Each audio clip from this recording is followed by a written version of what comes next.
Bien, estamos listos, hermanos, ya para arrancar este servicio ya de este último domingo de julio, aquí del 2022, saludando a toda la gente y aquí a la iglesia local desde Cartago, Costa Rica, la iglesia de Efesios 4:23, invitándole obviamente a que nos dispongamos en este tiempo que vamos a dedicar para compartir la palabra del Señor.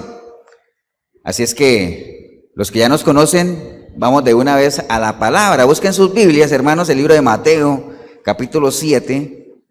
Mateo capítulo 7, y usted ahí en el video también, busque una Biblia, anote, o sea, que no sea solamente ver un video como tal, si es que usted está viendo este video, sino véalo bien, ¿no? O sea, analícelo, cuestiónese, refute, ahí está mi número, ahí sale mi teléfono, usted me manda un mensaje, pastor, usted dijo esto en ese video, no estoy de acuerdo, o explíqueme esto, ¿no? ¿Estamos, hermanos? Pero no me escriba ahí para decirme que por qué me pongo siempre el mismo saco, cosas de esas, por eso no, esas cosas no. O bueno, póngalas, está bien, no importa. Bien, hermano, Mateo 7:28. Amén, hermanos. Dice la palabra del Señor en Mateo 7:28, vamos a leer 2 versículos. Dice, y cuando terminó Jesús estas palabras, la gente se admiraba de su doctrina, porque les enseñaba como quien tiene autoridad y no como los escribas. Padre, te damos gracias en este día, Señor. Gracias por tu palabra, gracias por esa linda oportunidad que tenemos de poder escucharla, de poder meditar en ella, de poder entenderla y que más adelante podamos ponerla en práctica, Señor, y no solamente seamos oidores, sino hacedores de ella, Señor. Y que por medio de nuestro caminar se haga realidad en nosotros aquello que está escrito de que la palabra no regresará a ti vacía, Señor, sino que hará conforme a lo que tú la has enviado. Así es que nos disponemos con todo nuestro ser para recibirla, con todo nuestro espíritu, alma y cuerpo, Señor. Te damos gracias en el nombre precioso de Cristo Jesús. Amén y amén. ¿Pueden tomar asiento, hermanos? Acabamos de leer un pasaje. Alguna vez les comenté que cuando un pasaje o una porción de la palabra, usted puede encontrar porciones de la palabra que están en un evangelio, que están en 2 evangelios, que están en los 3 evangelios, porque acuérdense que hay 3 evangelios que se le conocen como evangelios sinópticos. ¿Es sinóptico, no, Miguelito? Creo que sí, porque son muy parecidos entre ellos, pero el evangelio de Juan es completamente diferente, ¿no? Juan cuenta su historia, porque los evangelios a la larga es cada una de las personas contando la historia de acuerdo a lo que la vieron, oyeron o lo que fueron testigos, ¿no? Juan lo cuenta de una manera diferente y toma, digamos, el enfoque más como viendo a Jesús en la parte divina, como Dios, ¿no? Pero aún así, esta porción también se puede tocar en el Evangelio de Juan, no exactamente con las mismas palabras, pero sí habla de que la gente se maravillaba cuando escuchaban al Señor, ¿no? Y si usted se pone a analizar en el versículo 28 que leímos, dice, y cuando Jesús terminó estas palabras, ¿de cuáles palabras está hablando? Si estamos hablando de Mateo 7:28, ¿cuáles palabras creen ustedes que se refiere? Bueno, el Sermón del Monte, ¿no? Recuerde que el Sermón del Monte es el capítulo 5, 6 y 7 de Mateo, y 7, 28, 29 es justamente ¿qué? La cereza en el pastel, ¿no? De hecho, estamos en el discipulado que llamamos los martes, ahorita viendo todo lo que es el Sermón del Monte, porque nos interesa ver ahí en ese sermón, el Señor dejó plasmado todo lo que es la naturaleza propia del cristiano, cómo debe ser el cristiano, cómo es el cristiano, su naturaleza, cómo debe caminar, cómo debe vivir, cómo debe adorar, cómo debe tratar a los demás. Bueno, es un sermón completo, es una enseñanza full, dirían ahí los gringos, ¿no? Ahí está todo está ahí. Entonces, el Señor está culminando precisamente esa enseñanza y la gente dice que pues se admiraba, ¿no? Se admiraba de la forma en la que Él enseñaba y les decía que Él enseñaba como quien tiene ¿qué? Autoridad, ¿no? ¿Y con quién lo comparan? Porque dice, enseña como quien tiene autoridad, no como quién, no como los escribas o fariseos, ¿no? ¿Qué caracterizaba a los escribas y fariseos? La hipocresía. Entonces, al Señor a la larga lo que le están diciendo, mira, enseña ¿sin qué? Sin hipocresía. Enseña sin hipocresía. Y usted sabe que una persona enseña sin hipocresía, ¿cuando qué? Cuando enseña ¿qué? Lo que vive. Amén. Cuando usted ve a alguien que le está enseñando algo y dice, mira, pero ese me está enseñando algo y ese no camina así. ¡Hipócrita! Diría, bueno, ¿cierto? Está bien.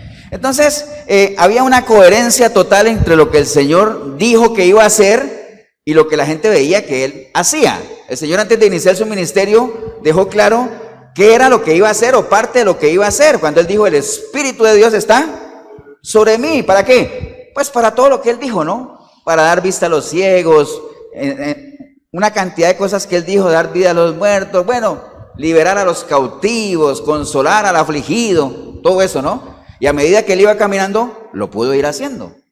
Entonces, cuando uno hace las cosas que dice, eso le da a uno cierta, ¿qué? Autoridad. ¿Cierto que sí? Entonces, por eso decían, mira, ese no es como los escribas que dicen que le piden a la gente que haga una cantidad de cosas que ni ellos hacen. Entonces, por eso los conocían como hipócritas y por eso era el pleito del Señor con toda esa clase religiosa de ese entonces. ¿Amén, hermanos, o no? Entonces, básicamente había mucha coherencia entre lo que Él decía, enseñaba y lo que Él hacía o lo que hacía parte de su naturaleza propia, ¿no? Entonces, tiene que haber esa consonancia en esas cosas dentro de una persona, ¿no? Lo que yo pienso, lo que yo siento y lo que yo hago. Cuando esas tres cosas están alineadas, se puede decir que yo soy una persona íntegra. O sea, hay integridad. Que hoy en día la integridad está en vías de extinción, ¿no? Porque la gente dice una cosa, piensa otra, actúa de otra forma, entonces uno ya ni sabe ni a qué atenerse, ¿no? Entonces, hermanos, vamos a estar hablando un poquito hoy de la autoridad, y de hecho esta prédica se llama así, la autoridad que no se ejerce, se pierde. Es un principio que tenemos en la iglesia, no solamente en la iglesia, es un principio de vida, ¿no? Cualquier cosa en la autoridad, pero cualquier práctica, cualquier destreza que usted tenga, si usted no la ejerce, probablemente usted la va perdiendo, ¿no? Aunque dicen que hay cosas que nunca se olvidan, pero usted deje de manejar, bueno, tal vez ese ejemplo no calza tanto porque, bueno, sí, a veces uno deja de manejar carro, no sé, años, 5, 6, 10 años, cuando uno agarra otro carro, no sé, aunque no se le olvida, pero tiene que volver a habituarse, ¿no? Hay cosas que realmente uno pierde esa destreza, ¿no? Y es, ¿las qué? Ah, bueno, las calles, por ejemplo, un paréntesis. El primer trabajo que yo tuve en Colombia fue de mensajero. Y a mí me dieron ese trabajo allá en Cali, pues yo venía del pueblo sin conocer la ciudad. Y me dieron trabajo de mensajero, o sea, yo no conocía nada. De hecho, Milena era mi jefe. Porque yo era el mensajero y ella era la secretaria, entonces ella era la que me mandaba a hacer mandados. Y me decía, métase por esta calle y se devuelve por la misma calle. Y me perdían, porque yo no era de la ciudad. Entonces, después con el tiempo, ¿qué pasó? ¡Wow! Me conocía la ciudad por todo lado y andaba, y después me compraron una moto que tampoco sabía manejar moto, pero bueno, el caso es que después cogí destreza y me manejaba la ciudad por todo lado, ¿cierto? Ahora, la última vez que yo fui a Cali, habiendo sido yo mensajero, pues ya cambiaron todo el sistema de transporte y todo eso. El caso es que yendo donde mi hermano a un centro comercial que queda como de aquí a la Basílica, por decirle algo, de venida, me perdí, no sabía dónde estaba. Y yo decía, pero si yo fui mensajero, qué raro, ¿no? Pero bueno, está bien, esas son cosas que le digo que uno pierde ciertas destrezas y no las practica. La autoridad es una de ellas. Si la autoridad no se ejerce, se pierde. Eso es para que lo tenga claro. Ahora, ¿qué es la autoridad? Definamos qué es autoridad, porque es bueno saberlo, ¿no? Mire, la autoridad, escucha esta definición. La autoridad se refiere al ejercicio de ciertas potestades de mando o conducción de carácter legítimo. Esto significa que debe contar con algún fundamento, en principio reconocido por los subordinados. O sea, la autoridad depende de que la gente a la que yo quiera ejercerla reconozcan que yo tengo una autoridad bien fundamentada, ¿no? Si no, no. Entonces, esto, la diferencia del poder. El poder por lo general no requiere de mayor fundamento más allá de la fuerza o la capacidad de producir los efectos. Entonces, una cosa es la autoridad y otra cosa es el poder. La autoridad de qué depende, de que yo la tenga bien fundamentada, que yo la construya y que la gente me la reconozca. El poder por lo general depende de qué, de la fuerza que yo ejerza para imponer ese poder. Por eso es que por ejemplo, cuando hay una dictadura en un país, esa gente tiene poder, pero no tiene autoridad. Lo que tiene que es autoritarismo, son gobiernos autoritarios, pero no es que la gente los obedezca porque reconocen que es una autoridad bien fundamentada, sino ¿por qué? Porque ellos ejercen poder, fuerza. Amén. Eso es como un carro. Pero un carro va por la calle, un carro tiene poder, ¿cierto? Algunos tienen 1500 caballos de fuerza, 2000 caballos de fuerza, aunque son guiados muchos por un burro, no importa, pero tienen caballos de fuerza, ¿cierto que sí? Entonces el carro tiene poder, pero cuando ve una persona con un uniforme de guardia de tránsito que le hace así, ¿el carro qué pasa? Hasta chilla la llanta. Pero no es porque la persona tenga más fuerza que el carro, sino porque la persona tiene ¿qué? Autoridad.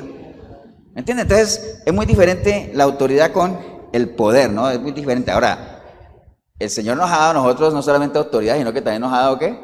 Poder de hacer las cosas, ¿no? No nos ha dado espíritu de cobardía, sino de poder y todo ese asunto, ¿no?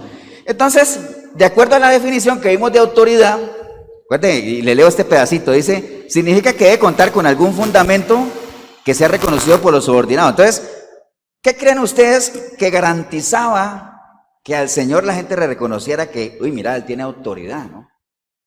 Ese sí tiene autoridad, habla como si tuviera autoridad, ¿no? ¿Por qué? ¿Qué le garantizaba esa autoridad al Señor? Su testimonio, ¿qué más? La fama que ya había adquirido, que hablaba diferente, no vino a hablar de la misma cosa, ¿cierto que sí? O sea, vino con algo diferente. Y les voy a poner un paralelo muy conocido por todos, ¿no? Tal vez afuera no, pero ahorita lo van a conocer. Vean, en estos días estamos nosotros revisando en la empresa algunos datos de una encuesta que nosotros hacemos pues, cómo andan los índices de confianza, ¿no? En las poblaciones, en todos los países. Y estábamos viendo que los índices de Costa Rica de expectativas están altos, se crecieron. A mí me preguntaron y yo dije, fácil de interpretar, ¿no? Ahorita hay una luna de miel entre el pueblo, entre la gente, ¿y quién?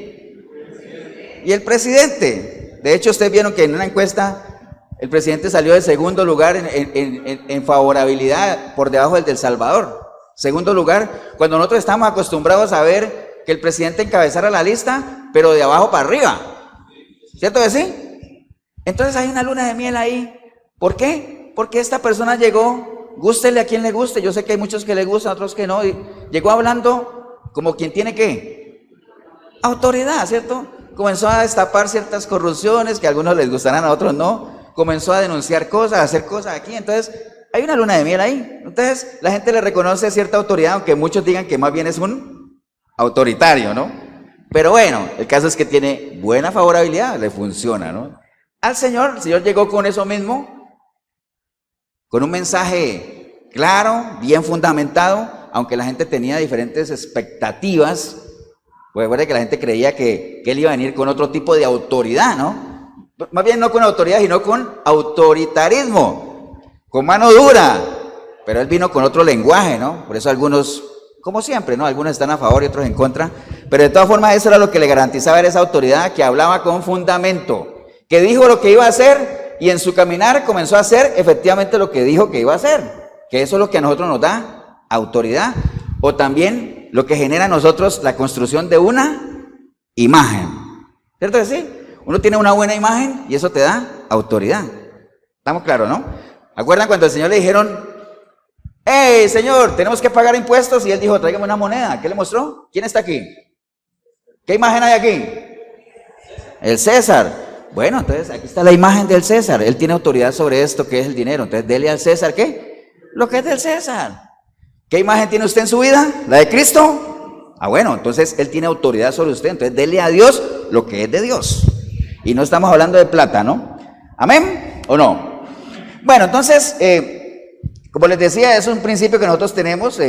Si la autoridad no se ejerce, se pierde. El Señor, desde que arrancó su caminar, comenzó a ejercer su autoridad en su ministerio.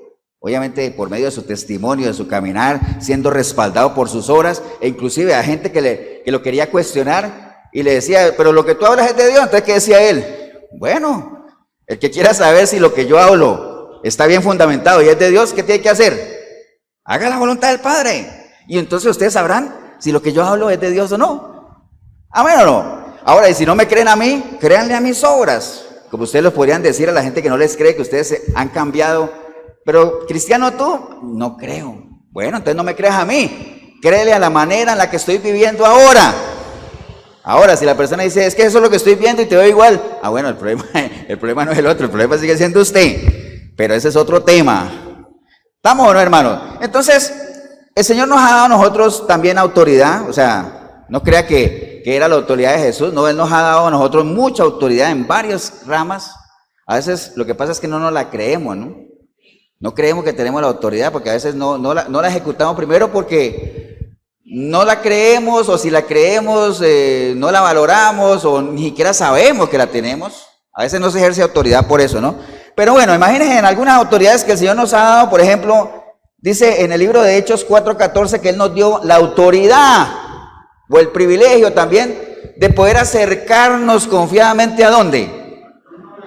Al trono de la gracia. Amén. Tenemos la autoridad dada por Él, ¿para qué? Para que nos acerquemos a su trono. O sea, no le dé miedo. Para eso tenemos ahí al Señor que es el intercesor por excelencia, ¿no? Pero primera autoridad que nos ha dado el Señor, ¿cuál es? Acérquense confiadamente al trono de la gracia, no tengan miedo, tranquilos. Lo primero, ¿amén o no? Después en Mateo 28:19 dice que nos dio la autoridad de ir y hacer discípulos. Nos ha dado esa autoridad. ¿Cómo se llama eso en la palabra? Sí, pero ¿cómo se llama ahí? La gran comisión, ¿no? Ir y hacer discípulos. Bautícelos en el nombre del Padre, del Hijo y del Espíritu Santo y enséñenle todo lo que yo les he mandado. Amén. Nos ha dado esa autoridad, está claro, ¿no? ¿Qué más? Por allá en Marcos 16:15 habla de que nos dio la oportunidad de ir a predicar el evangelio. Ir y predicar el evangelio, ¿a dónde? A todas las naciones. Entonces no se crea, no se cohíba, el Señor nos ha dado autoridad para eso. Ahora, ¿de qué depende que podamos ejercer esa autoridad de ir a predicar el evangelio? ¿De qué depende? ¿De qué depende? En línea a lo que estamos hablando, ¿ah? De que yo tenga algo que me respalde, que me sustente, que yo tenga fundamento. Entonces, para yo tener fundamento, acuerde, para yo ir a predicar el evangelio, ¿qué tengo que hacer? Si yo quiero predicarles a ustedes, ¿qué es lo que primero que tengo que saber? La palabra, tengo que conocerla. Yo no les puedo predicar a ustedes de algo que no conozco, amén. Y para yo conocer la palabra, ¿qué tengo que hacer? Discípulo, porque dice, serán mis discípulos, entonces conocerán la verdad. Y para ser discípulo, tuve que haber antes recibido a Cristo. Amén o no. El que dice que está conmigo, si tú estás conmigo, yo estoy contigo. Acuérdate que eso lo decimos cantidad de veces. Si tú estás en mí, yo en ti, serás mi discípulo, conocerás la verdad. Y entonces tendrás esa libertad, ¿de qué? De ir a predicar el evangelio. Pero no es como ir a predicar por predicar. ¿Me entiende? Por eso es que el Señor cuando hablaba y predicaba, la gente decía, guau, a ese sí le creo. Porque ese sí tiene autoridad. Entonces nos ha dado la autoridad de ir a predicar el evangelio, ¿no? En 2 Corintios 5:18 también nos ha dicho que nos ha dado la autoridad de ser, ¿cómo se le llama a una persona que representa a un reino en otro reino? Embajadores. Nos ha dado la autoridad de ser embajadores de Él, representantes de su reino en este que no es su reino. Pero también para ser embajadores, ¿qué tenemos que tener? Cuando un embajador llega nuevo a un país, ¿qué es lo primero que presenta? Credenciales. Eso, ahorita tú sí conoces el lenguaje diplomático. Credenciales, ¿cierto? ¿Y cuáles son las credenciales de un cristiano? Cuando a Pablo le decían, bueno, te vamos a dar un chance para que hables. Él mostraba credenciales, decía, bueno, yo soy Pablo, antes, o también Saulo, y esto es lo que yo era, yo hacía. Me pasó esto yendo hacia Damasco, esto es lo que Dios ha hecho en mí, y ahorita este es mi papel, ¿no? Entonces estoy presentando, ¿qué? Mis credenciales. ¿Qué fue lo que presentó Pablo ahí? ¿Su qué? Su testimonio. Credenciales del cristiano, ¿ah? Su testimonio. ¿Estamos, hermano, o no? Y en Efesios 6:10 también nos dio la autoridad, y no solamente la autoridad, la potestad de poder luchar ¿contra quién?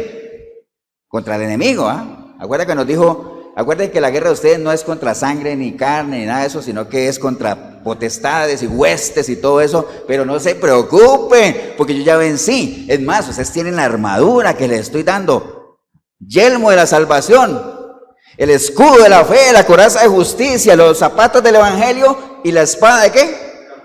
La espada del Espíritu Santo, que es la palabra, ¿no? Ustedes tienen todo, nos ha dado todo. Les doy la autoridad para que peleen con el enemigo, y no solamente para que peleen, sino para que ganen la pelea, porque tienen todo, porque Dios no nos va a someter a nada que nosotros no podamos resistir. Eso lo tenemos que tener claro, ¿no? Amén, hermano, ¿o no? Entonces, obviamente todo eso suena muy bonito. Dice, pastor, yo no sabía que Dios me había dado tanta autoridad. Porque acuérdense, hermano, que la autoridad que Dios, Dios ha establecido autoridades en diferentes ramas, ¿no? Pero las 4 principales son, por ejemplo, la familia es una. ¿Qué otra se les ocurre? La familia es una. ¿Qué más? La iglesia es otra. ¿Qué más? Los gobiernos y el trabajo, ¿no? O las empresas. En esas 4 hay líneas de autoridad. Y para cada uno hay instrucciones. En la familia, ¿se acuerdan? El marido es cabeza de la mujer y la mujer es sujetarse al marido como conviene en el Señor. Maridos, amar a sus mujeres como vaso frágil. Y con los hijos, honren a padre y madre. Y padres, no exasperéis a vuestros hijos. Entonces hay una cantidad de reglas para regular esa autoridad en la familia. Amén. En la iglesia, amados, ¿qué? ¿Obedecer a quién? No me gusta esa parte, dígalo duro, ahorita. ¿Obedecer a quién? ¿A quién? Pues dígalo con alegría, man. Obedecer a vuestros pastores, para que ellos no sé qué. Bueno, una cantidad de cosas, ¿cierto? ¿Sí? Bueno, todo eso que usted ya conoce. En los gobiernos, hay que sujetarse a los gobiernos. Lo dice. Y en el trabajo que dice, siervos, sujétense a quién? A sus amos. Bueno, obviamente en ese tiempo era así, pero ahorita uno debe sujetarse a quién? A una cadena de mando. Son líneas de autoridad que Dios ha puesto. ¿Para qué? Para que nos organicemos. Pero a la larga todo ese tipo, que sea la autoridad ha sido, ¿quién la regula? Dios, ¿no? Entonces, es una autoridad delegada que nosotros tenemos. Entonces, ahorita les di una lista de más o menos algún tipo de autoridad que Dios nos ha dado, ¿no? Entonces, hermanos, para que nosotros podamos mantener esa autoridad como hijos de Dios, como cristianos, recuerde que la autoridad la da la imagen y la imagen la construye testimonio. Depende de la manera en que nosotros nos comportemos, ¿no? Y la manera en que los demás nos vean también. Porque una cosa es lo que yo creo que soy y otra cosa diferente puede ser lo que la gente ve que yo soy. Por eso el Señor le preguntaba a los discípulos, ¿quién dice la gente que soy? Y ustedes vieron que hubo muchas opiniones, ¿no? Unos dicen que eres Elías, que eres Moisés, que eres... Bueno, pero nadie dijo por ahí, vieras que alguien me dijo que tú parecías familiar de Barrabás. Nadie dijo eso. ¿Cierto que no? Por el testimonio que él daba. Pero más importante que eso fue la pregunta que les hizo. ¿Y ustedes, quién dicen que soy? Entonces, qué importante es, cualquiera podría decir, pastor, yo nunca he entendido esa parte, ¿por qué le interesaba al Señor saber qué decía la gente que era, no? No, primero hizo la pregunta general y después a sus discípulos para saber si ellos estaban plenamente convencidos de quién era el Señor. Porque ya el Señor estaba pronto a irse, ¿no? Entonces, qué bueno es que uno esté confiado de aquellos que va a dejar llevando el legado, ¿no? Pero es bueno saber quién dice la gente que soy, ¿no? Para saber si lo que la gente piensa que yo soy está alineado a lo que yo digo que soy, ¿no? Puede ser que digamos que somos cristianos y la gente ni sepa que somos cristianos, ¿no? Eso es algo tremendo que hay que trabajar, ¿no? Entonces, en línea a eso depende, esa autoridad, el que la mantengamos depende de un versículo que alguna vez leímos también, que le decía Pablo a la iglesia, que le decía que hay que mantenerse firmes, ¿se acuerda que lo vimos aquí? Firmes, constantes, ¿y qué más? Y creciendo en la obra del Señor, ¿no? Entendiendo que la firmeza que es, mantenerse ahí, bien sembrado, ¿no? Que nada me mueva, ¿no? La constancia, esa regularidad de que yo no afloje, de que no sea de doble ánimo, que sube y baja, no, sino que siempre esté ahí con la mano puesta en el arado. Y obviamente creciendo, porque para el cristiano el crecimiento no es opcional, el cristiano tiene que crecer. ¿Por qué? Porque es importante que crezcamos, hermanos. ¿Por qué creen ustedes que uno tiene que crecer? Sí, la palabra lo dice, bonito, pero metámosle como lógica y siquiera haga el paralelo con algo natural, con una plantita. ¿Por qué hay que crecer? ¿Para qué? Para dar frutos. Para dar frutos. Por los frutos vamos a ser conocidos. Si no crecemos no vamos a dar frutos. Y si damos frutos sin crecer, estamos dando frutos ¿qué? Antes de tiempo. Y un fruto antes de tiempo se echa a perder. Entonces hay que crecer, ¿no? No podemos quedarnos ahí. ¿Estamos, hermano, o no? Entonces, en línea a eso, firmes, constantes, creciendo. Entonces no podemos, como decíamos hace 8 días, ¿verdad? No podemos echar ¿para dónde? Para atrás, para nada. Recuerde todo lo que nos ha costado salir de donde estábamos, ¿no? Nada más piense en eso. Wow, es que yo me acuerdo. ¿Recuerda que hay una frase que nosotros usamos en la iglesia que dice que ciertamente nosotros no somos ¿qué? Lo que éramos antes. No somos lo que éramos antes, tampoco somos lo que Dios anhela que seamos todavía, pero ahí vamos. Vamos en nuestro peregrinar, en ese caminar hacia esa tierra prometida, ¿no? Entonces, es importante, hermanos, que no volvamos atrás para nada, ¿no? Llevar una vida cristiana, recuerde, llevar una vida cristiana será tan difícil o tan fácil, dependiendo de la mentalidad con la que usted la esté llevando. Si tienes una mente cristianita, llevar una vida cristiana no solamente es fácil, sino que es de deleite. Amén. Pero si tú te dices que eres cristiano y no tienes una mente cristiana, créeme que eso va a ser para ti el martirio más grande, ¿no? Mientras dures. Porque el que piensa como antes, es cuestión de tiempo, ¿para qué? Para que vuelva a vivir como antes. Eso es cuestión de tiempo. El perro vuelve al vómito y el chancho al barro. ¿Amén o no? Entonces, en línea a eso, está más que claro en toda la palabra la intencionalidad de Dios de que nosotros, ¿qué? No volvamos atrás, de que sigamos adelante. Por eso cada rato nos dice, ¿no?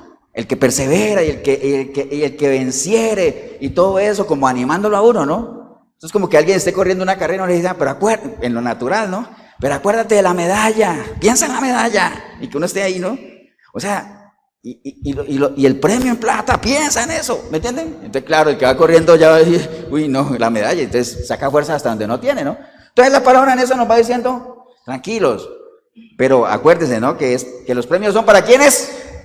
Para el que venciere, para el que persevere hasta el final, ¿no? Para el que llegue hasta el final de la carrera y diga, wow, qué carrera más dura, pero la gané, ¿no? ¿Estamos o no? Entonces, en línea de eso hay una intencionalidad muy grande del Señor de que nosotros no, digamos, echemos hacia atrás y no claudiquemos, aunque Él sabe que nosotros somos débiles, ¿no?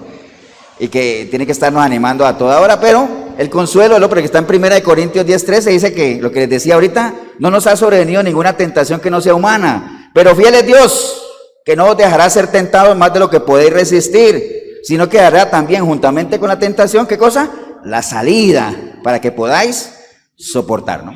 Entonces vamos a ver, hermanos, en la Biblia 2 ejemplos, y vamos a empezar con un ejemplo de lo que no debemos hacer. ¿Para qué? Para perder la autoridad.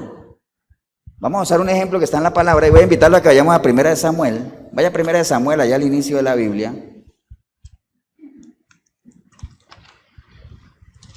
1 Samuel, vamos a estarnos moviendo ahí.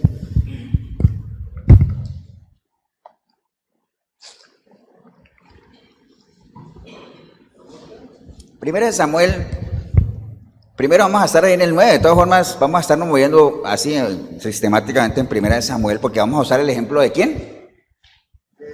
De Saúl. Recuerda que Saúl fue un personaje privilegiado, porque ¿cuál fue el más grande privilegio de Saúl? ¿Cuál? ¿Que fue quién? Primer rey, ¿no? Y además, imagínense, fue la primera persona que sin ser un sacerdote fue ungido con aceite, ¿no? Porque fue el primer rey. Entonces, 1 de Samuel capítulo 9 habla de cuando eligieron a Saúl, ¿no? Entonces dice, 1 de Samuel 9:1 dice, había un varón de Benjamín llamado hombre valeroso, ¿no? El cual se llamaba Cis, hijo de Abiel, hijo de Seror, hijo de Erocad, hijo de Afia, hijo de una benjamita. Y tenía él un hijo que se llamaba Saúl, que era un joven y hermoso. Entre los hijos de Israel no había otro más hermoso que él, de hombros arriba, sobrepasaba a cualquiera del pueblo, ¿no? Más adelantito en el 10:1, dice, entonces, tomando entonces Samuel una redoma de aceite, la derramó sobre su cabeza y lo besó y le dijo, ¿no te ha ungido Jehová por príncipe sobre su pueblo Israel, ¿no? Entonces miren que, ¿alguien sabe qué significa el nombre Saúl? Casi. Saúl significa el deseado. Ahora, pues claro, con esa descripción que les di ahorita, nombre alto, joven, hermosote, grandote, y aparte de eso, escogido por Dios, wow, pues ¿quién no desearía, hablando de las mujeres, una persona así, ¿no? Que fue lo que le pasó a Eva, ¿no? Eva tenía el mejor marido del mundo, y cualquiera decir, pues si era el único. No, pero no solo por eso. Creado de imagen y semejanza de Dios, y obviamente bendecido por Dios y todo, estaba feliz, ¿no? Pero bueno, ya ustedes saben esa historia. Entonces, Saúl quiere decir el deseado, ¿no? Entonces, imagínense con esas definiciones que le di ahí ahorita. Tenía todo para haber triunfado, ¿no? Esas características físicas, la gente lo admiraba, fue ungido y Dios obviamente tenía todo el respaldo de Dios, ¿no? Pero a pesar de todo eso, ustedes saben que en 1 Samuel 15:26, no lo busquen porque después vamos para allá, Saúl escuchó la peor frase que un hijo de Dios puede escuchar. ¿Cuál creen ustedes que era? ¿Qué fue lo peor que escuchó Saúl? Y que se lo dijo Samuel. Dios te ha desechado, ¿no? ¿Usted imagina a uno como hijo de Dios que le digan, Dios te ha desechado, ¿no? O sea, triste, ¿no? Entonces, y mire cómo empezó, bienísimo, muy prometedor el futuro y todo, pero terminó así, Dios te ha desechado, porque siempre uno compara el pecado de Saúl y el pecado de David, y uno humanamente diría, wow, el pecado de David fue peor, porque David tuvo pensamientos impuros, adulteró con la mujer del prójimo, mató porque mandó a matar, casi que mandó a matar, o sea, una cadena de pecados graves, ¿cierto que sí? Mientras que el pecado de Saúl, ¿cuál fue? Desobedeció. Tú no dirías, Saúl y David, uno dice, no, David fue peor, pero al final, ¿quién fue desechado? Saúl. ¿Y quién dice la Biblia que tuvo un corazón perfecto? David. ¿Por qué? Porque David se arrepintió y siempre mostró esa inquietud y decía, de hecho hay un salmo completo donde él expresa de una manera desgarradora su desesperación y dice, Dios, no apartes de mí tu santo espíritu, ¿no? Entonces se arrepintió y realmente el Señor lo restauró, ¿no? Pero bueno, hablemos un poquito de lo que podemos aplicar de la vida nuestra aquí en el ejemplo de Saúl. Dice la palabra, hermanos, allá en el libro de Malaquías 3:12, que nosotros somos también tierra deseable, así como Saúl. Saúl era deseable, eso quiere decir. Malaquías 3:12 dice que nosotros somos tierra deseable. Porque díganme, hermanos, ¿quién que nos conoce, si es que tenemos una autoridad que nos respalda, quién que nos conoce no quisiera tener un matrimonio cristiano como el que tenemos? ¿Qué pasó, Luis? Amén. Eso. Empezaba a escuchar un coro de amenes aquí, pero no escuché nada. ¿Quién no desearía eso? ¿Quién no desearía tener los hijos cristianos que tenemos? Amén, algunos, otros no tanto. La tranquilidad que tenemos, aunque estemos en medio de la tormenta, ¿quién no la quisiera tener? Mucha gente. Entonces somos tierra deseable, como Saúl. Saúl fue ungido, amén. Dice la palabra que nosotros tenemos la unción de ¿qué? Del santo. Somos ungidos también. Entonces hay cierto paralelo ahí, ¿no? Entonces al igual que Saúl tenemos ciertas cositas, ¿no? Pero bueno, ya nosotros sabemos que hay muchas cosas, errores que cometió Saúl, que hicieron que él perdiera no solamente su autoridad, sino su reino. Como también mucha gente que comete estos mismos errores, va perdiendo también ¿qué? Su autoridad, va perdiendo su reino. ¿Cuáles son los reinos que Dios nos ha dado para gobernar? La familia, los negocios que podamos tener, ¿no? Algún trabajo que tengamos, cosas que Dios ha depositado en nuestras manos, ¿para qué? Para que las administremos, de las cuales tenemos que dar cuenta, ¿no? Entonces, es importante que aprendamos entonces de estos ejemplos, ¿no? Entonces, miremos por ejemplo en el 10:24, ahí mismo donde estamos en 1 Samuel 10:24. 1 Samuel 10:24, ahí estamos, ¿no? Dice la palabra, y Samuel dijo a todo el pueblo, ¿habéis visto al que ha elegido Jehová? Que no hay semejante a él en todo el pueblo. Entonces el pueblo clamó con alegría diciendo, ¡viva el rey! Samuel recitó luego al pueblo las leyes del reino y las escribió en un libro, el cual guardó delante de Jehová. Y envió Samuel a todo el pueblo, cada uno a su casa. Saúl también se fue a su casa en Gabá, y fueron con él los hombres de guerra cuyos corazones Dios había tocado. Pero algunos perversos dijeron, ¿cómo nos ha de salvar este? Y le tuvieron en poco y no le trajeron presente, mas él, o sea Saúl, disimuló. Mas él disimuló. Imagínense que Saúl, con toda la autoridad que Dios le había dado, siendo rey y todo eso, el no llevarle presentes al rey era una clara demostración de ¿qué? De desaprobación, de desprecio, de no acatar la autoridad. Y él como rey hubiera podido hacer algo ¿para qué? Para dar una lección, para imponer su autoridad. Pero dice la palabra que él más bien prefirió ¿qué? Disimular, ¿no? Ahora, llevemos eso a nuestra vida, ¿no?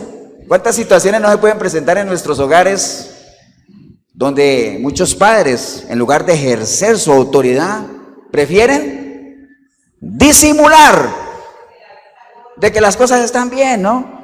De que si mi hijo toma licor, siendo un hogar cristiano, decir, bueno, pero para que vayan a emborrachar afuera, yo mejor prefiero que él se las tome aquí en la casa, ¿no? Entonces me hago la loca o el loco y disimulo, ¿no? Tus hijos andan de malas compañías, entonces yo prefiero ¿qué? Disimular, ¿no? Hay muchas situaciones en las que mucha gente prefiere disimular. ¿Y eso qué pasa? Eso va mermando ¿qué? Tu autoridad. Te va quitando peso. Ya la gente no te toma en cuenta. ¿Me entiendes? Entonces, no hagamos eso. No disimulemos. Las situaciones hay que enfrentarlas. Los problemas hay que solucionarlos. No sirve disimular o hacerse loco que no es conmigo, ¿no? Si es conmigo, es conmigo y hay que enfrentarlo, ¿no? ¿Amén o no?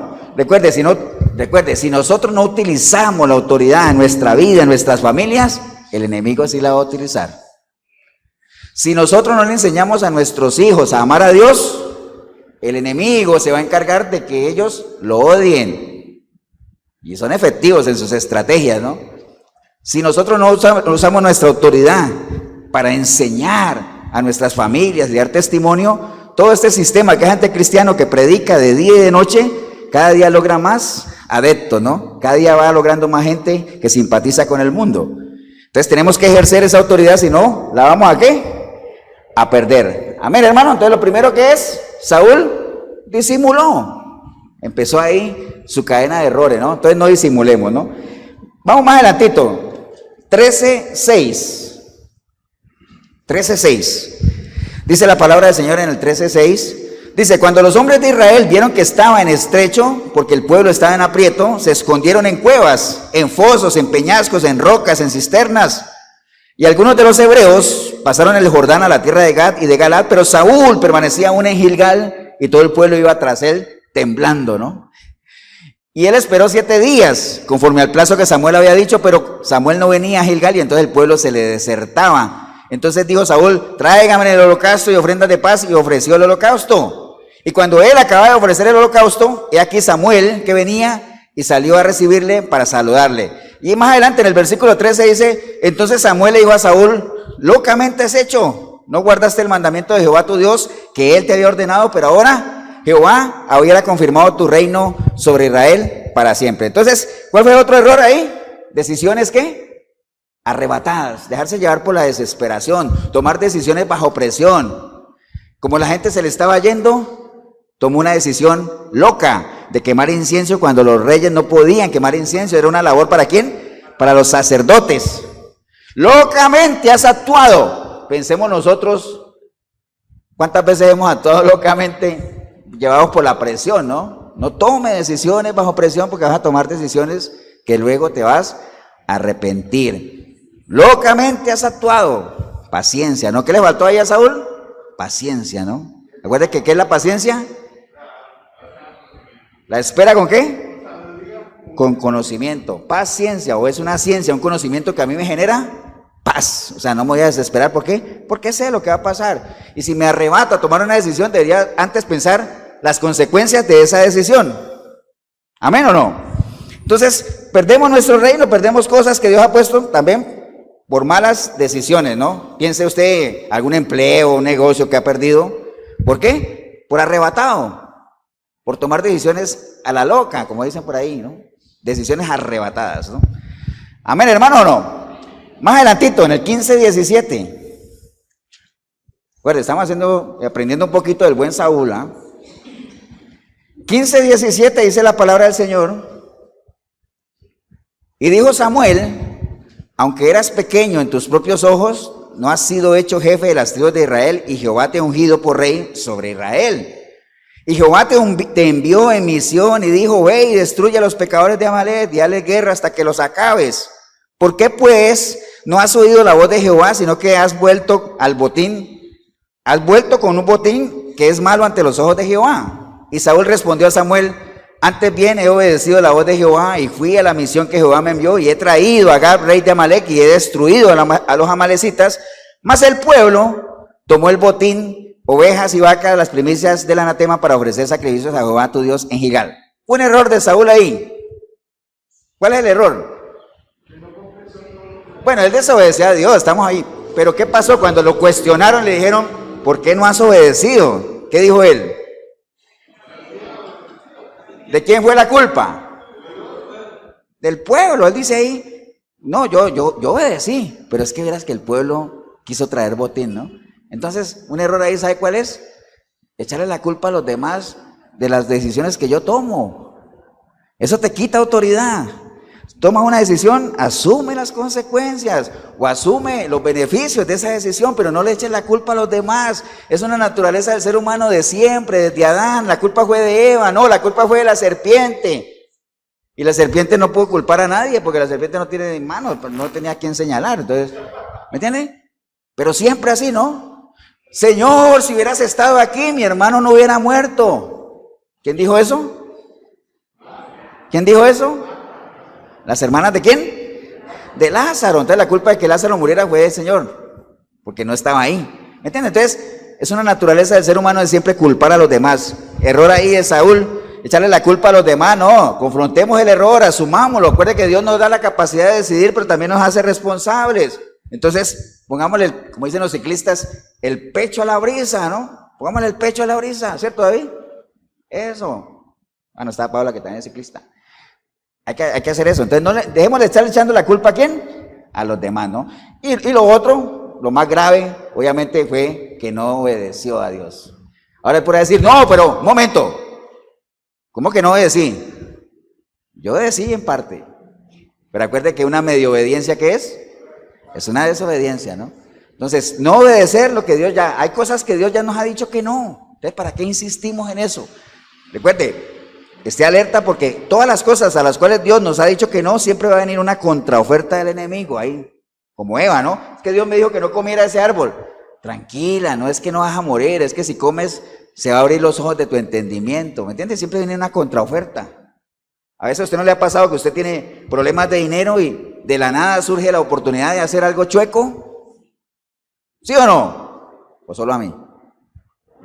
A uno le pasa eso, uno dice, wow, qué oportunidad de poder solucionar mi problema, pero no de la forma que Dios quisiera. Entonces, obedezcamos a Dios primeramente, ¿no? Como decían los apóstoles, hay que obedecer primeramente ¿a quién? A Dios que a los hombres. Entonces, mire, hemos aprendido de Saúl algunas cositas que no hay que hacer.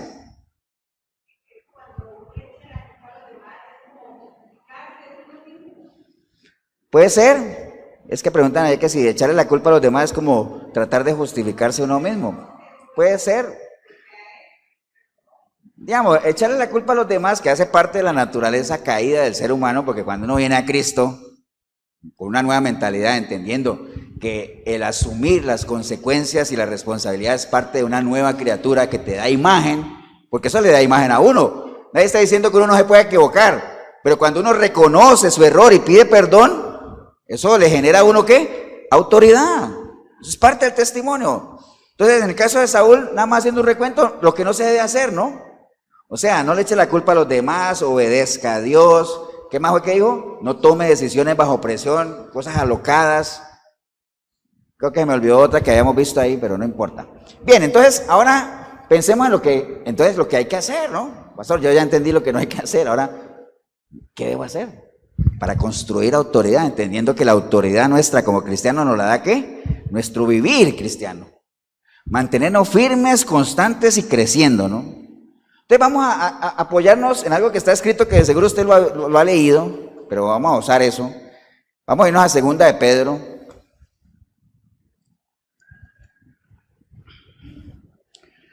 Segunda de Pedro, capítulo 1.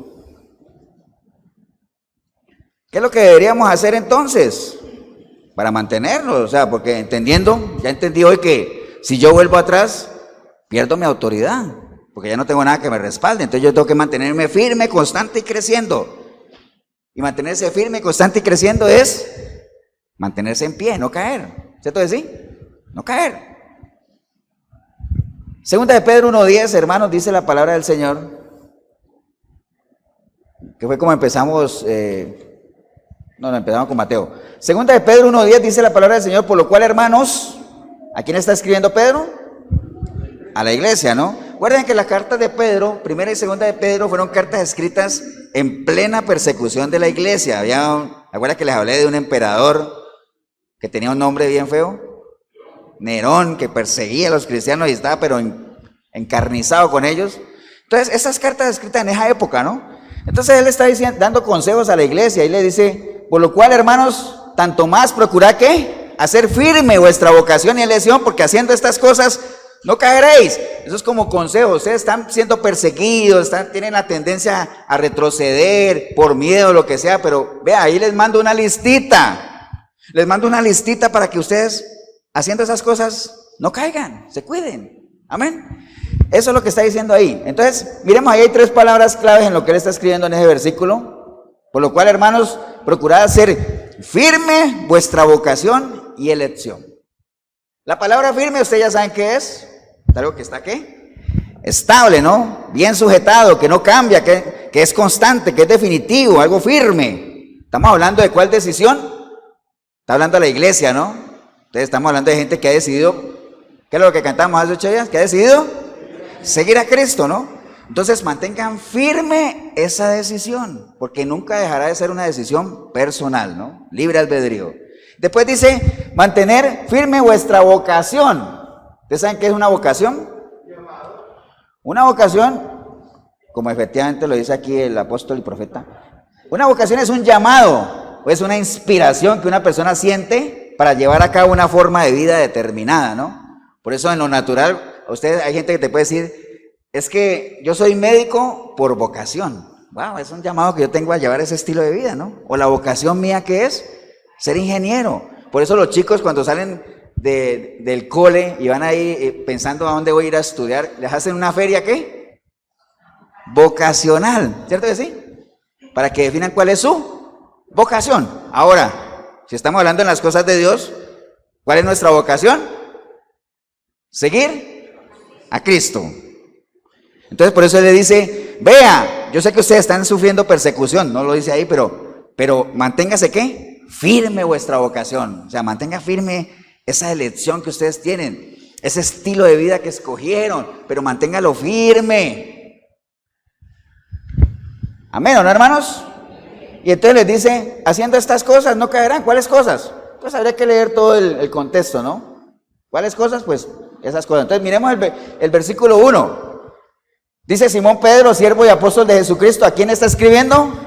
A los que habéis alcanzado por la justicia de nuestro Señor y Salvador Jesucristo una fe igualmente preciosa que la nuestra. Entonces, ¿le estoy escribiendo a quién? A los que se identifiquen con nosotros, ¿no? Porque cuando él dice nuestra, ¿de quién está hablando? No, pero cuando Pedro dice, le escribo a la iglesia, bueno, a los que se identifiquen con la fe como la nuestra. ¿De quién está hablando cuando dice la nuestra? De los apóstoles. Porque era Pedro y me acuerdo que la iglesia se movía o se ceñía bajo la doctrina de ¿quién? De los apóstoles, ¿cierto? Entonces le está escribiendo a la iglesia, ¿no? A los que se identifiquen con esa fe preciosa, ¿no? Entonces está escribiendo a la iglesia, ¿no? Ahora en el versículo 2, 3 y 4, él hace un énfasis ahí, dice, gracias y paz os sean multiplicados en el conocimiento de Dios y de nuestro Señor Jesucristo. Dice, como todas las cosas que pertenecen a la vida y a la piedad nos han sido dadas por su divino poder, mediante el conocimiento de aquel que nos llamó por su gloria y excelencia, por medio de las cuales nos ha dado preciosas y grandísimas promesas, para que por ellas llegaseis a ser participantes de la naturaleza divina, habiendo huido de la corrupción que hay en el mundo a causa de la concupiscencia, ¿no? Entonces ahí lo que está haciendo énfasis en ¿qué? Les estoy hablando a ustedes, ¿no? Los que aman y tienen una fe parecida a la nuestra, dice. ¿En qué se basa esa fe? Pues en las cosas que está diciendo allá, que todas las cosas que ahora tenemos nos han sido dadas por amor, por gracia, ¿no? Del Señor Jesucristo, ¿no? Y está diciendo ahí las grandes promesas a las que podemos llegar, porque eso es como cuando yo le voy a decir, te voy a mandar una lista para que te sostengas, y eso sí, ten presente el premio que vas a recibir, ¿eh? Recuerda, piensa ya en el galardón. O sea, estamos pasando momentos difíciles, ¿no? Pero mantente firme, constante, pero eso sí, no olvidemos por qué estamos haciendo lo que estamos haciendo, ¿no? ¿Qué es lo que nos tiene aquí? Yo siempre les pregunto a ustedes, ¿cuál es el fin de la fe? ¿Cuál es? El fin de la fe, la vida eterna, la salvación, ¿no? Pero es muy fácil decirlo. Pero todos sabemos que alcanzar la vida eterna no es fácil. No es como que decir, yo quiero alcanzar la vida eterna, voy a sentarme aquí a esperar a que me llegue. No. Aunque hay gente que lo hace. Pero esa gente, ¿cómo se conoce? ¿Los más dignos de qué? De conmiseración. O sea, son los más miserables de todos, ¿no? Porque es una miserableza el que yo alcance salvación y que yo me siente solamente a esperar a que el Señor venga, ¿no? Habiendo tanto por hacer y tanta autoridad que el Señor nos ha dado, la cual espera que nosotros, ¿qué? Usemos, porque si no la usamos, la vamos a perder. Acuérdese de los talentos, ¿no? Usted tiene 5, 2 y 1. ¿Usted qué? ¿Qué hizo? Yo trabajé con ellos aquí, los convertí en 10. Usted también, usted no dice nada. Entonces quítenle, aunque lo que no tenga, quítenselo. ¿Entiende? Porque el que en lo poco es fiel, en lo mucho lo prendré. Bueno, todo eso ustedes lo saben, ¿no? Entonces, viene ahí la lista de lo que Pedro le está hablando a la iglesia que tienen que hacer, ¿no? Para no caer. ¿Y por qué es importante no caer? Porque no cayendo, vamos a mantenernos firmes. Y en la medida que nos mantengamos firmes, vamos a tener, ¿qué? Un testimonio que respalde nuestra autoridad. ¿Autoridad para qué? Para todo lo que ya les he dicho, ¿no? Predicar el evangelio, hacer discípulos, bueno, todo lo que ya sabemos, ¿no? Entonces, él está diciendo ahí en el versículo 5, vosotros, o sea, está hablando a la iglesia, ¿no? Vosotros también, poniendo toda diligencia por esto mismo, añadid a vuestra fe virtud, ¿cierto? Pero mire, usted dice, entonces lo primero que yo tengo que tener es virtud. No, lo primero que yo tengo que tener es ¿qué? Fe. Fe, ¿cierto? Añadiendo a vuestra fe. O sea, él asume que como ustedes son la iglesia y que como ustedes han entregado su vida a Cristo, entonces ustedes tienen ¿qué? Fe. ¿Qué es fe? Creer, ¿no? Confianza, ¿no? Pero acuérdense que hay 2 niveles de fe, ¿no? Hay 2 niveles de fe. Hay un primer nivel de fe que dice que la fe viene por el oír, ¿cierto? ¿Y el oír qué? La palabra. Ese es el primer nivel de fe por el cual la mayoría de los que estamos aquí, tal vez usted en el video, estamos hoy en las cosas y en los caminos de Dios. Porque alguna vez oímos algo y entonces el oír la palabra fue nuestro primer nivel de fe que nos llevó a ¿qué? A creer y a entregarle nuestra vida al Señor. Pero ese nivel de fe no nos sirve, hermanos, para sostenernos en esta carrera y en esta guerra que estamos peleando. No nos sirve. Nosotros tenemos que ir en pos de otro nivel de fe, que es el que está ¿dónde? Gálatas 5:22. Dice que el fruto del Espíritu Santo es benignidad, gozo, amor, paciencia, templanza, fe. Esa fe es la que nos sirve, porque es fruto. Acuérdense que un fruto se construye, ¿no? Un fruto se da después de que uno ha crecido y que ha sido alimentado, abonado, entonces uno da fruto. Entonces, esa fe como fruto, esa sí es la que nos sirve, porque es la que hemos construido, es la que nosotros hacemos que crezca. En la medida en que más compartimos con el Señor, más fe tenemos. En lo natural aplica. Entre más usted convive con una persona, entre más la conoce, más confía en ella. Que se puede decir que más fe le tiene. Amén. Entonces, esa es la fe. Pero a esa fe, dice, está bien, la fe es importante. Pero a esa fe añádele ¿qué? Virtud. Añádele virtud. ¿Qué es la virtud, hermanos? La virtud, sí, puede ser una capacidad de hacer las cosas bien hechas, ¿no? O sea, una cosa es hacer las cosas bien y otra cosa es hacer las cosas con virtud. Recuerda que una vez les conté que cuando alguien toca el piano y dice, mira qué bueno, ¿no? Pero cuando alguien es demasiado bueno dice, wow, es un virtuoso del piano. Es un virtuoso, ¿me entienden? Entonces hay que añadir virtud, hacer cosas que son buenas, aceptables, ¿no? Y no solamente hacerlas, sino también, obviamente, que la gente las palpe, ¿no? Ahora, ¿a dónde hay un buen ejemplo de cosas buenas que nosotros podríamos hacer? Ustedes conocen ese versículo, pero se lo conocen tremendamente. Lo voy a leer nada más. Está en Filipenses 4:8, dice, por lo demás, hermanos, ¿qué pasa? Todo lo que es verdadero, todo lo honesto, todo lo justo, todo lo puro, todo lo amable, todo lo que es de buen nombre. Si hay virtud alguna, si algo es digno de alabanza, pues en eso piensa. Lo que aprendisteis y recibisteis y oísteis y visteis de mí, eso haced, y el Dios de paz estará con vosotros. Ahí están las cosas virtuosas en las que tenemos que enfocarnos. Ahí están. No compre fantasía, no compre humo, que no le vendan nada, ¿no? Asegúrese que las cosas en las que ustedes piensan, ¿sea qué? Cosas verdaderas, que haya virtud en ellas, que sean dignas de alabanza, ¿no? En eso hay que pensar. ¿Estamos, hermanos, o no? Entonces hay que añadirle a nuestra fe Virtud, o sea, esa capacidad que Dios nos ha dado de que hagamos las cosas bien hechas, ¿no? Que nos sobresalgamos, aceptables, que nos presentemos y que sepamos que somos irreprensibles, o sea, que no hay lugar a qué, a queja, no hay nada. Amén, hermanos. Y después dice que a la virtud hay que añadirle conocimiento, ¿no? Pero no está hablando del conocimiento natural, que es importante. Cualquiera podrá decir, pastor, usted está diciendo que no es bueno leer un librito de Gabriel García Márquez o esos libros. Está bien, pero ese no es el conocimiento que te va a ayudar para alcanzar la vida eterna, ¿no? Para alcanzar la vida eterna, el conocimiento natural no nos va a servir, hermanos. ¿Cómo cerrar un negocio en 5 días? Está bien, te puede dar platilla, pero no te va a servir para alcanzar la vida eterna, ¿no? ¿De qué está hablando? ¿El conocimiento de qué? De Dios, de la palabra, espiritual. La guerra es espiritual, entonces tenemos que tener conocimiento espiritual. Pablo oraba a la iglesia y decía, yo oro por ustedes, ¿para qué? Para que crezcan en conocimiento, porque él entendía que es solo por ese medio que nosotros podemos librar la buena batalla. La batalla de la fe es una batalla de conocimiento, ¿no? ¿Amén o no? Acuérdense de lo que dice Oseas 4:6, ¿mi pueblo qué? Fue destruido porque le faltó conocimiento. En otros versículos puede decir también que el pueblo desechó el conocimiento, porque una cosa es que a uno le falte conocimiento de las cosas de Dios y otra cosa es que uno, teniéndolo, lo deseche, ¿no? No lo tome en cuenta, lo ignore.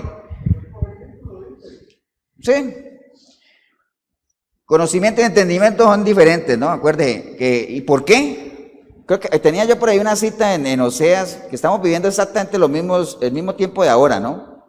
En el libro de Oseas, anote nada más la cita. Creo que tenía yo por aquí Oseas, no me acuerdo. Aquí está.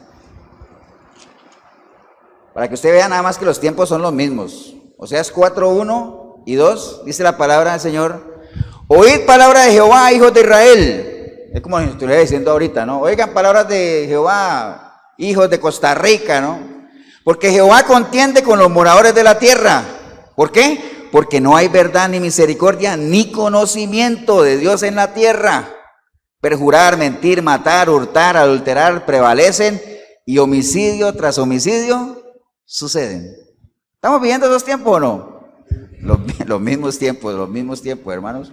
Entonces sigamos, ¿no? Añadir conocimiento, ¿no? Vaya haciendo la lista, vaya haciendo la receta. Eso es como una recetita. ¿Acuerdan que ustedes cuando a las que les gusta cocinar? Bueno, a una base que tenga ahí, échele ¿qué? Échele azuquita, ahora échele harina, 2 huevos fritos. No, huevos fritos no. 2 huevos, sin yema. Está bien. Entonces, ¿añadir qué? Conocimiento. Al conocimiento dice que hay que añadirle dominio propio. ¿Qué es el dominio propio? La templanza, la capacidad que nosotros tenemos de ¿qué? De controlarnos, de hablar cuando se tiene que hablar, callar cuando se tiene que callar, ¿no? Dominio propio, ¿no? Primera de Pedro 2:11 dice, amados, yo os ruego como a extranjeros y peregrinos que os abstengáis de los deseos carnales que batallan, ¿dónde? Contra el alma, ¿no?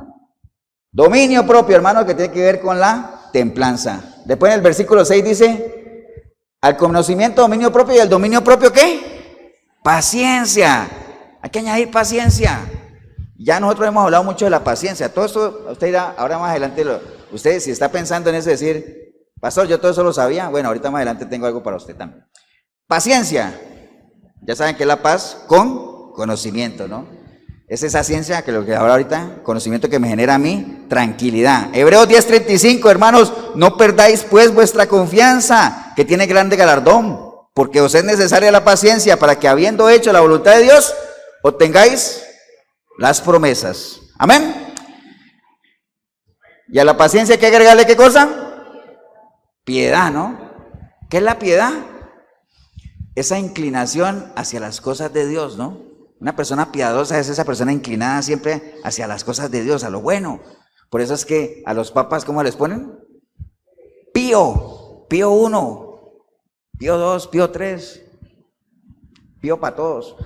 Pío, amén. Es un nombre que tiene su significado. Pío, una persona pía es una persona inclinada hacia las cosas de Dios. Por eso es que al pecador se le llama impío, porque le falta piedad, ¿no? Amén o no. Entonces hay que añadir eso, la piedad, hermano.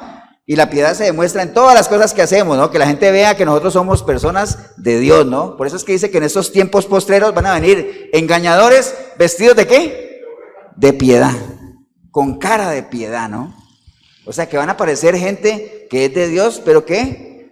Por eso es que tenemos que desarrollar esa sensibilidad para saber quién es y quién no es. Amén, ¿o no, hermanos? Entonces, habla de piedad y después dice que a la piedad hay que añadirle ¿qué? Amor fraternal. ¿Cuál es el amor fraternal? El amor entre hermanos, no el ágape. Es el, ¿cómo se llama ese amor? Pues ahorita tú que eres tan aventado. ¿Cómo se llama el amor fraternal? Fileo. Te ganaron, ¿sí viste? Fileo. El ágape no, porque el ágape es el amor de Dios. Fileo, el amor fraternal. Vea, es el amor que en estas 2 semanas hemos demostrado por quién. Por nuestro hermano Pablo. ¿Se acuerda que está allá en el hospital pasando una situación? Un saludo para Pablito, que sabemos que ve las prédicas. Amor fraternal, ese amor de hermanos, ese amor que nos une, ¿no? Que no tiene nada que ver ni con una inclinación sexual ni nada de eso, y tampoco el amor de Dios todavía, que obviamente para tener amor fraternal tenemos que tener el amor de Dios, pero no habla de ese propiamente, ¿no? Romanos 12:10, amados los unos a los otros con amor fraternal, y en cuanto a honra, prefiriéndolos los unos a los otros, ¿no? Es importante ese amor fraternal. Ahora, después dice, y al afecto fraternal o al amor fraternal, agregue ¿qué? Amor, ¿no? Que es como la cereza en el pastel, ¿no? Que es como cuando se hace una torta y arriba le pone ¿qué? El adorno, ¿no? El amor. Recuerde que sin amor, ¿qué pasa? No somos nada, ¿no? ¿De qué me sirve todo lo que hemos hablado si no tengo amor? Nada soy. Nada soy, ¿no? Primera de Corintios 13 habla del amor de Dios. ¿Se acuerda que el amor todo qué? Todo lo puede, todo lo espera, todo lo resiste, ¿no? Si no tenemos amor, nada. Entonces dice después de haber hecho esa lista, el versículo 8, dice, pero si estas cosas están en vosotros y abundan, ojo, no es suficiente que estén, ¿no? Tienen que abundar. Si estas cosas están en vosotros y abundan, porque no hay que decir, alguien podría decir, viera que yo caí y esa lista no, nada que ver, porque yo, pues, sí, bueno, tenía un poquito de conocimiento, algo de dominio propio, un poco de paciencia, ¿no? Una pizquita de conocimiento, entonces eso no sirve, tiene que ser abundantemente, ¿ah? Y para que eso abunde, tiene que haber una buena relación, ¿no? Tiene que haber una buena relación, si no, no va a abundar. Entonces dice, si estas cosas están en vosotros y abundan, ¿qué pasa? No los dejarán estar ociosos. Porque si usted se pone a hacer todas esas cosas, dígame usted, ¿a qué hora va a pecar? ¿A qué hora? No vas a tener tiempo. No nos van a permitir estar, ¿qué? Ociosos. Recuerde que una persona ociosa, ¿qué es? La que invierte su tiempo en cosas que, ¿qué? Que no aportan, que no vale nada, ¿no? Es como cuando uno está en frente del control y uno está así y le pregunta a la esposa, ¿qué estás viendo? Nada. Pero pase canales, ¿no? Tiempo ocioso, ¿no? Vea un programa, ponga ahí algo ahí que le instruya, lo que sea, pero le dan como 20 vueltas a los canales. Tiempo ocioso. No aporta para nada, ¿no? Amén, ¿o no, hermanos? Haciendo todas estas cosas, no caeréis jamás, dice Pedro ahí, ¿no?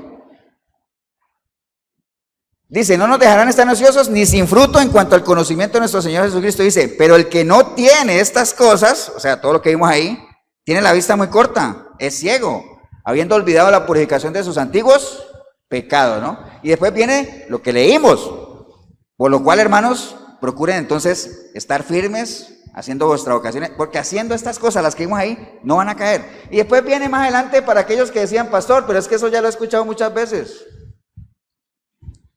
¿Quién dijo eso? A ver, ¿quién pensó eso? Vaya la mano, Jorito.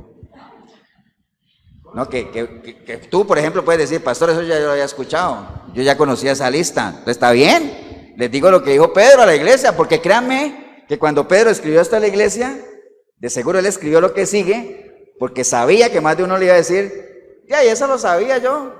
Eso ya lo había escuchado. Entonces, ¿qué dice Pedro? Dice, porque de esta manera os será otorgada amplia y generosa entrada en el reino eterno de nuestro Señor y Salvador Jesucristo. Por esto, yo no dejaré de recordaros siempre estas cosas, aunque vosotros las sepáis. ¿Ah? ¿Quién?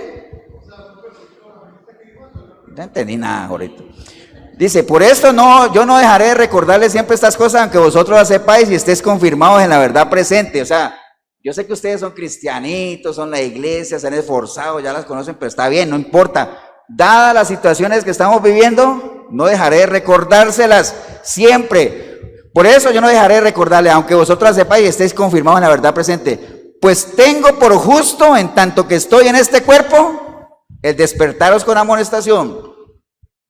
Así que, hermanos, si hay cosas que escuchen ustedes de este púlpito que digan, yo ya las había oído, pastor, eso ya lo sabía yo, pues entonces tengan presente que mientras esté en este cuerpo y en este púlpito, no dejaré de recordárselos.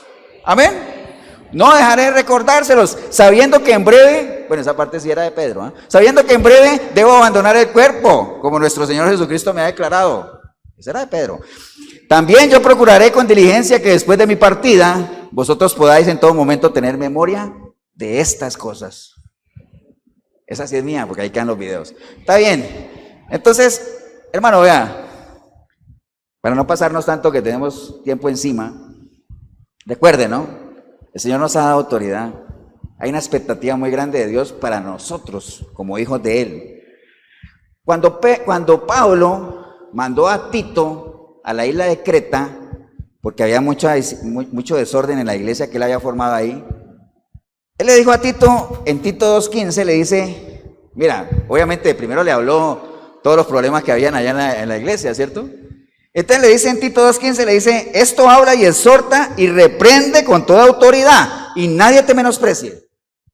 Entonces, ¿qué era lo que le daba la autoridad a Tito, hermanos? Porque me imagino que Tito, cuando Pablo le dijo, y entonces, ¿pero qué les digo? ¿Cómo así que vaya con autoridad? Entonces, mire lo que le dice él en el 2:1. Le dice, Tito 2:1, dice, pero tú habla lo que está de acuerdo con la sana doctrina. No te compliques. Tú quieres que la gente te vea con autoridad y que nadie ponga en poco tu autoridad. ¿Quieres? Sí. Habla conforme a lo que está escrito, ¿qué? En la sana doctrina.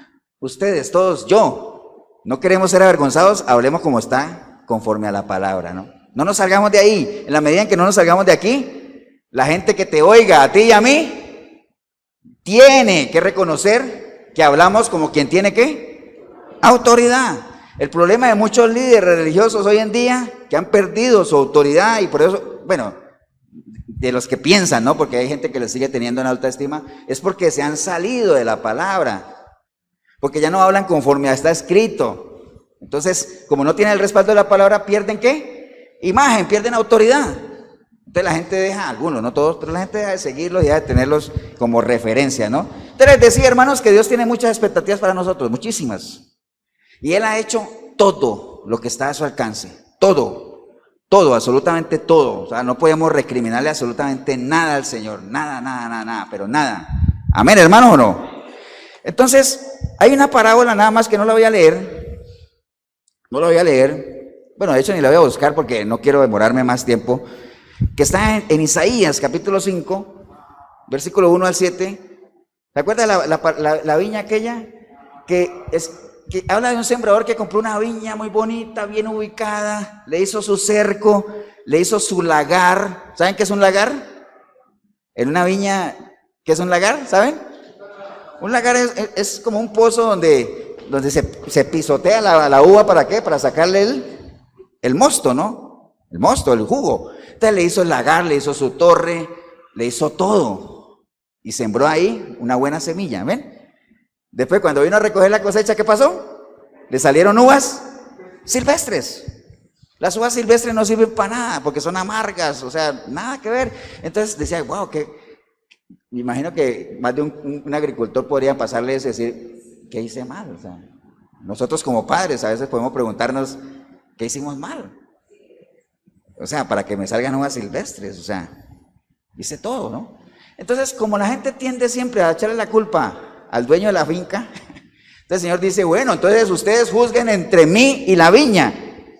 ¿Qué más podía yo haber hecho por la viña? Hice todo, pero ya no estaba en mis manos, ¿no? ¿Me entienden? Entonces, qué desespero de haber sido por una persona como esa. Pensemos en un agricultor que invierte su tiempo, su plata, todo, su cariño y que le salga una mala cosecha, ¿no? Es una decepción muy grande, ¿cierto que sí? Entonces, que nosotros no seamos una mala cosecha, hermanos, que seamos buenas uvas, que tengamos la autoridad que Dios nos ha dado para hacer las cosas que Él espera que nosotros hagamos. Pero recuerde, si la autoridad no la usamos, la perdemos. Y para eso necesitamos estar firmes, constantes y creciendo en la obra del Señor. La iglesia de Éfeso estaba de pronto firme, constante, pero hay algo que le faltaba, ¿no? Y el Señor llegó ahí y le dijo: ustedes están bien, están haciendo su esfuerzo, se lo reconozco, pero es que a ustedes les falta amor, han perdido su primer amor, vuelvan a eso, porque si no, entonces voy a venir y voy a quitar el candelero. Porque así es, porque la autoridad que no se ejerce, se pierde, ¿no? Póngase de pie, hermanos. Gracias, Padre, te damos por este día, Señor. Porque siempre tenemos oportunidad de reflexionar en tantas cosas, Señor. Y casi todos los mensajes tuyos nos llevan al mismo lugar, ¿no? Reconocer las grandes expectativas que tú tienes para con tus hijos. Que cualquier padre las tuviera con sus hijos también, ¿no? De que nosotros no seamos inferiores a eso, que podamos ejercer esa autoridad que nos has dado. O sea, para que nosotros podamos tener esa autoridad, se pagó un precio muy alto, precio de sangre. El Señor vino a entregar su vida y todo lo que ya sabemos, ¿no?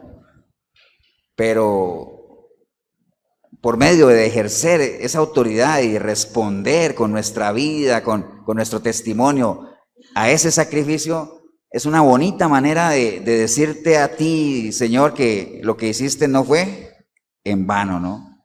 Que valió la pena, Señor, no por lo que éramos, porque no el Señor no vino a morir por lo que nosotros éramos, porque no valíamos nada, ¿no? El Señor vino a morir, ¿por qué?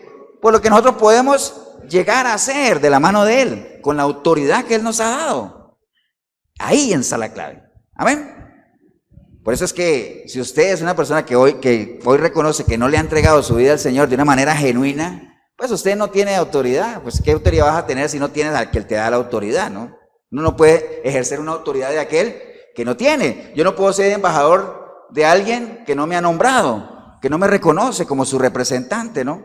Entonces, por eso es que el Señor pagó ese precio tremendo, ¿no? Para darnos esos privilegios de no solamente de ser discípulos, predicar su palabra, sino hacer, dice que nosotros estamos llamados a hacer inclusive hasta mayores cosas que las que Él hizo. ¿Por qué? Él estuvo 3 años.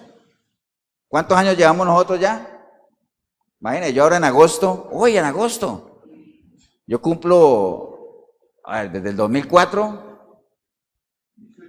18 años ya, en el cristianismo, o sea, 18 años, tremendo, ¿ah?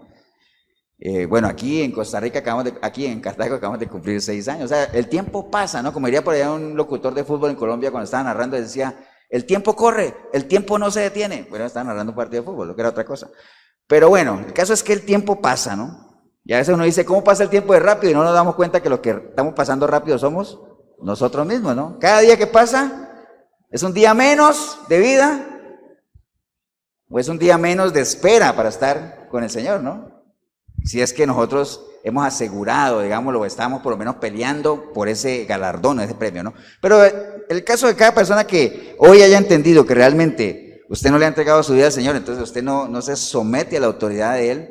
O sea, ¿bajo qué autoridad estás? ¿En qué reino estás? Si usted hoy reconoce que no está bajo la autoridad del Señor y que tampoco es candidato a tener esa autoridad delegada de Él porque no le has entregado tu vida a Él, pues es tiempo de salvación, ¿no?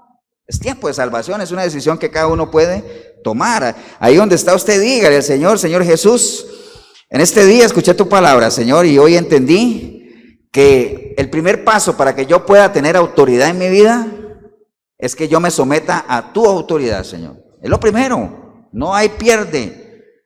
Yo puedo tener autoridad en lo natural, yo puedo decir que soy jefe en alguna empresa o que me reconocen cierto liderazgo, pero yo sé que eso es natural, pero a mí las cosas naturales no me interesan, Señor, porque eso va a pasar, eso se va a quedar aquí.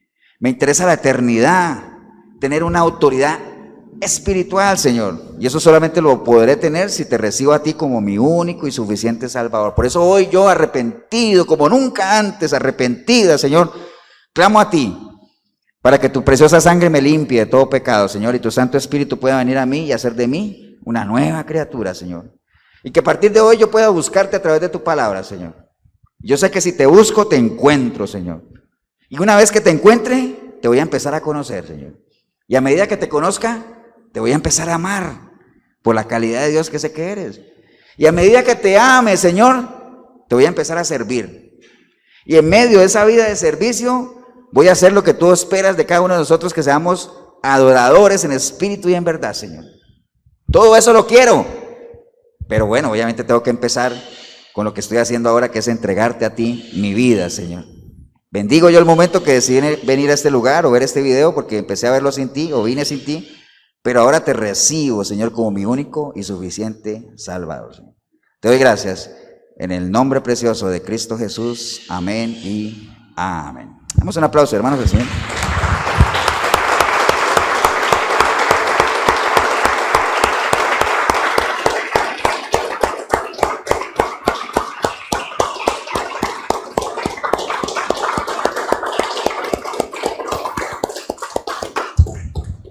Bien, si usted hizo la oración, felicitarle como siempre, ¿no? Es digno de felicitar porque es una decisión trascendental en su vida, pero no se quede ahí nada más, ¿no? Recuerde, hay que crecer, y parte del crecimiento lo logra uno congregándose, metiéndose en la palabra, buscando gente que como uno vaya en la misma dirección, ¿no? Cuando uno, a veces a uno le preguntan, pastor, pues, por ejemplo, la gente que quiere conseguir pareja, ¿no?